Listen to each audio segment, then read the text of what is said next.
একটু লবণ দিয়ে দেবো,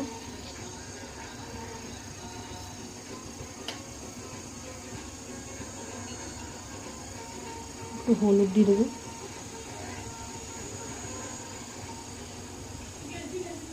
বন্ধু, আমি আপনাদের সবসময় বলেছি কি এটা আমার বাড়ির হলদি পুরো তাজা ছিল।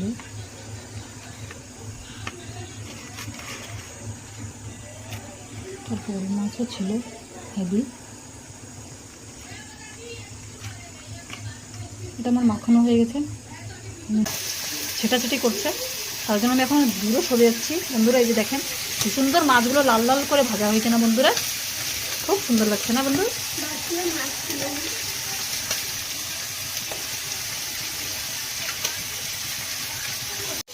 সুন্দর হয়ে গেছে মাছগুলো, আপনারা নামিয়ে নেবো। আপনারা যখন রান্না করবেন না, খিচুড়ি তরকারি রান্না করবেন আপনারা, তখন এগুলো আপনারা আবার একটু করে করে ভাজি করে করে দেবেন। আমরা এখন নামিয়ে নিচ্ছি, করে নিই মাছের সুন্দর দেখেন কত সুন্দর লাল করে মাছগুলো ভেজে নিচ্ছে। আপনারা এই মাছ, এই বড় মাছগুলো ভালো করে ভেজে দেবেন। দেখেন কত সুন্দর লাগছে মাছগুলো।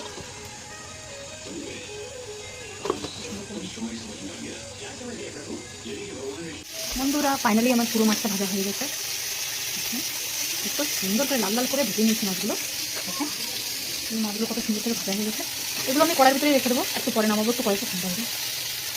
তারপর আমি এই বড় মাছের, বড় আলু হয়, কচুরমুখী হয়, কচু হয়, সবজি রান্না করতে হয়, এগুলো দিয়ে ভালো লাগে। কিন্তু আমি এই বড় মাছের রসা করবো। তো পুরো ভিডিওটা দেখবেন, ভিডিওটা যেন স্কিপ করবেন না আপনারা। যখন আমি এর মশলা বানিয়ে নেবো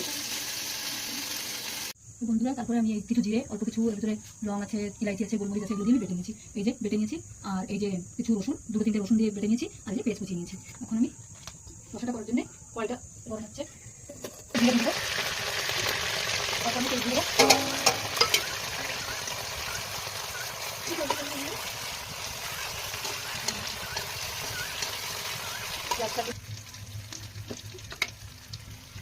ঝালের গুঁড়ি অল্প করে দেবো, বেশি দেবো না। আপনারা যেমন খান বাড়িতে তেমনই দেবেন। একটু ধনিয়া পাউডার দিয়ে দেবো, হলদি পাউডার দিয়ে দেবো, হালকা মিক্স করে দেবো। তারপর আমি একটু জল দিয়ে দেবো। এখন গ্যাসটা আমি বাড়িয়ে দেবো।